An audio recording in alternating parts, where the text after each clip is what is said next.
Have you ever been frustrated by the limitations of real life? Have you ever wondered what life could be like if anything you could imagine were possible? The saying, follow your dreams, has inspired people for millennium, as it's taken to mean create that which you envision as possible. But what if you could truly follow your dreams to their source and experience any reality you could envision? What if you were truly only limited by your imagination? Amazingly, it's actually possible. You can dream while maintaining awareness, the same sort of awareness you have while you're awake. You can use your conscious mind to imagine anything in the vivid dream realm. This practice has historically been known as conscious dreaming, but Western society has taken to calling the practice lucid dreaming, defined by the Western world's lucid dreaming thought leader LaBerge as dreaming while knowing that you are dreaming. It's like being awake but inside of your dream world. Further, it's being awake in a place where you create the rules, where the only limitation is what you can conceive. This probably all seems a bit far-fetched. To most, dreams are passive, meaningless experiences that are seemingly random mental videos of things you've experienced or thought about jumbled together. Or in the case of nightmares, metaphorical representations of things you're afraid of, like being chased, being alone, or not having control. There are numerous historical references to conscious dreaming, dating back all the way to pre-100 BC, with a reference in the Hindu Upanishads, which describes how best to direct consciousness within the dream and vision states of sleep. Even Aristotle references it in his On Dreams treatise, saying, when one is asleep, there is something in consciousness which tells us that what presents itself is but a dream. Given the sheer number of historical references, there must be some truth to the notion of maintaining awareness in the dream realm. So the purpose of this podcast is to explore the mechanics of lucid dreaming and to figure out how one could go about having a lucid dream. To dream, we must first sleep. So let's first understand the mechanics of sleeping. We sleep in order to commit the significant events of the prior awake period to our long-term memory and to flush out neurotoxins that built up during the waking period. Our level of sleepiness depends on the amount of melatonin in our brains. We produce melatonin in amounts relative to the blue light levels our eyes perceive. Blue light is produced by the sun and by most computers and phone screens. So if we want to get sleepy, we've got to convince our bodies it's nighttime. This means no sunlight and no computer or phone for an hour before bed. Or you can use the waves light emitter to limit the amount of blue light emitted by your device. Our bodies have 12-hour sleep cycles, with peak sleepiness happening at noon and midnight. This energy cycle is called the circadian rhythm, and even plants experience it. So to maximize sleep, it's best to go to bed around midnight or earlier. We sleep in a cycle of 5 stages. As we sleep, we go through this cycle in periods of about 90 minutes, following the same pattern each cycle. The stages are defined by the brain waves we produce while experiencing them. Stage 1 lasts the first 10 minutes of this cycle. In it, we're very easily awakened and sometimes experience the feeling of falling. Stage 2 lasts about 45 minutes, or half the length of one sleep cycle. In Stage 2, our bodies stop moving almost completely, and it's very hard to wake us. Stage 3 is where we really start to rest. It's nicknamed the deep sleep stage. Stage 3 lasts about 15 minutes of the cycle. Our bodies are completely immobilized, and if awoken, we experience several minutes of grogginess. These 3 sleep stages are collectively called NREM, or the non-rapid eye movement stages. There's also a 4th stage, which is similar to Stage 3, but there's some issues between people about whether there actually is a Stage 4 or Stage 3 and 4 combined should just be one stage, as they're both very similar. In any case, Stage 5 is the REM, or rapid eye movement stage, and the last stage. REM sleep lasts for about 20 minutes of this 90 to 110 minute cycle. REM sleep is where we dream. In REM sleep, our eyes rapidly twitch, our heart rate rises to waking levels, and our brain waves resemble those from when we're awake. That's because we are awake, but in REM sleep. We're awake in our dreams. Passive dreams are basically videos played by our minds as they sort through all the thoughts and sensory perception of the day. In a passive dream, you're not in control. You're not aware you're dreaming. It just happens. Sometimes you remember it, sometimes you don't. Each of us has about 5 dreams per 8-hour sleep. We rarely remember any of them. And at most, some people remember 1 or 2 of those 5, unless they've developed their dream recall. There are several different types of dreams we experience. Some of them are common and some uncommon. The first is daydream, which is basically an incredibly vivid visualization that occurs in a semi-waking state. Normal dreams, which are passive dreams in REM sleep that we usually don't remember. Nightmares, which are normal dreams, which are usually scary, and are thought to represent our fears. They can be common for some, but most people rarely have them. False awakenings, which are fairly uncommon. They're dreams where you think you are awake, so you start to go through your normal waking routine until you realize you're dreaming and wake up. However, if you realize you're dreaming and don't wake up, it can also trigger the final type of dream, which is a lucid dream. Lucid dreams are dreams where you are aware you're dreaming and have the ability to manipulate the dream. It's likely you've had one before, but without a developed dream recall, you just didn't remember it. Some go their whole lives never realizing they've had a lucid dream.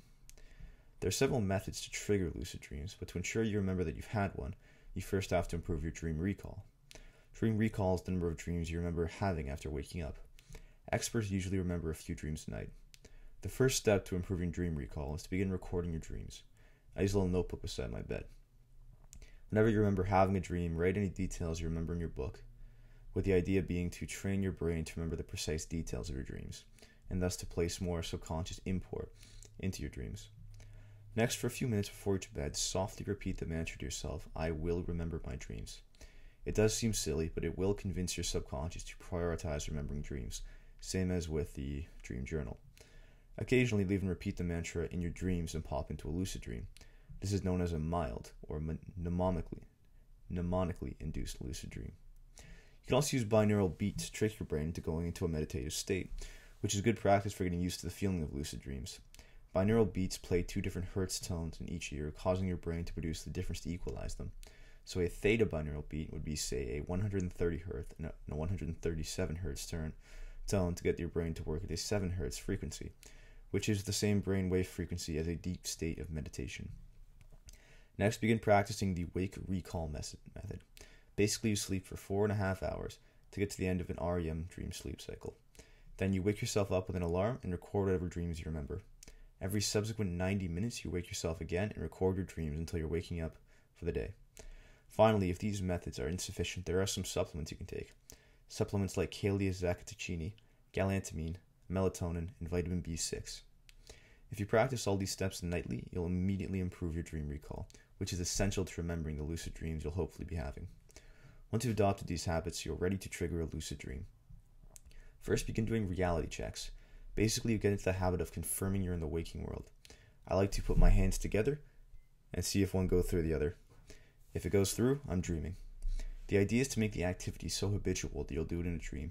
It'll fail, and then you'll trigger the realization that you're in a dream and gain lucidity. Reality checks form the basis of all of the following methods, and if you combine one of these named methods with habitual reality checks, you'll greatly increase your likelihood of having a lucid dream. Performing a reality check within your dream and popping into lucidity is known as a DILD, or a dream-induced lucid dream. Another method is the wild, or wake-induced lucid dream. This is the one most people have the most success with. So to wild, you get into bed and relax into a flat, still pose called the corpse pose.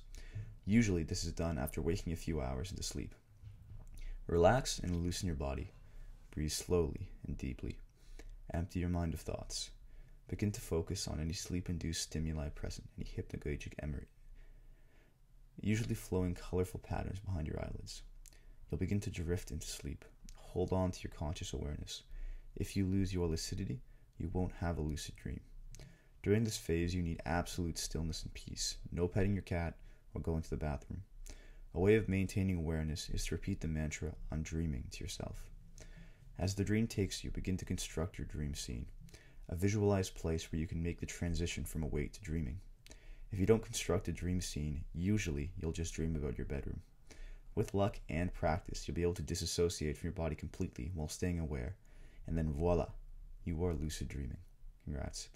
To confirm, do a reality check within the dream. If it fails, you then know you're in a lucid dream. So you successfully triggered a lucid dream. What happens next? Well, it's sort of tough to say. So let's refer to Wagner's 5 stages of lucid dreaming from his book, Lucid Dreaming, A Gateway to the Inner Self. In stage 1, the dreamer tries to maintain the lucidity and understand the weird place they're in. Most find it sort of weird in their first few dreams, so the first stage is sort of getting used to the waking dream world. Once you progress to stage 2, the dreamer begins to manipulate the dream by defying physical laws, by flying or moving through matter, and by creating things. The dreams are pretty short at this point, lasting usually under 6 minutes, as maintaining lucidity is quite difficult, especially for people who are new. In stage 3, dreamers can manipulate not just things, but everything. They can warp around to different locations and create massive structures. The dreamer is learning the rules of the dream. In this stage, the dreamer also begins to experience agents inside their dream that they can't control. Think of these agents as being people, except they're in the dream world. In stage 4, the dreamer becomes completely comfortable manipulating their dream realm. They also become somewhat more familiar with the agents, being able to interact with them. In stage 5, the dreamer could visit the source of their dream, which is thought to be the subconscious. In this stage, it becomes apparent that the agents are really subconscious influences on the dream that have been anthropomorphized. The capacity for expanding your self-awareness through lucid dreaming is astounding, and the chance to interact with your subconscious so deeply is very tantalizing. These 5 stages are very fluid, and the measure of your lucidity in the dream can determine the stage you dream at. With experience, you'll usually dream at a higher stage, skipping by the first few. Most, if not all of us, believe we can know ourselves better. We move through our lives only somewhat aware of the extent to which others' opinions influence our thoughts and desires. Lucid dreaming is a method of taking back control. It's a personal spiritual practice free of the monotony and pressure of waking life. In a lucid dream, there are no rules. No one to tell you that you can't do something. There's nothing you can't do. In a lucid dream, you can finally allow your repressed self to flourish as it only can in absolute freedom. A freedom that is impossible to experience in the physically and socially limiting world we inhabit. The whole concept probably seems strange, and the idea that people actively pursue and study it even stranger. But these people have discovered an amazing way to explore themselves, and the possibilities of exploring your imagination and subconscious seems like too good an opportunity to at least not try. I know it seems challenging to have a lucid dream, but try. Keep a dream journal. Do a few reality checks a day, and once in a while try waking yourself up after a few hours of sleep and then going back to bed. With just those simple steps, you can begin to dream deeper and more often. And as you become more adept, you can start to add in some of the more complicated techniques or supplements. If this article didn't convince you to immediately begin pursuing the practice, at least do some further reading and discover from the experts more about what this skill is, or failing that, at least pay more attention to your dreams. Keep the dream journal. I bet, like when I first started, you'll discover how weird and interesting your dreams really are, and how much more about them you'll want to know. So the key points of this podcast were: lucid dreaming appears to be genuine, but why not find out for yourself? The practice in various forms has been around for millennia. To dream, we must sleep, which we do in 5 stages. REM sleep, or the 5th stage, is where we dream. Our brain waves in REM sleep resemble those of when we're awake. There are 5 types of dreams, including lucid dreams. You can use dream recording, mantras, binaural beats, the wake recall method, and supplements to improve your dream recall. Start doing reality checks. Use the mild, wild, or DILD method to induce lucid dreams. There are 5 stages of lucid dreams. In stages 1 to 3, the dreamer can imagine any sort of reality and interact with it and its imagined inhabitants in any way they so choose. In stage 4 and 5, the dreamer interacts with the anthropomorphized subconscious, which inhabits the dream world. Lucid dreams give us a unique opportunity to explore true freedom in our deeper selves.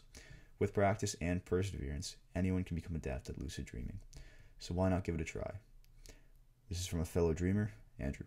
Thank you for listening.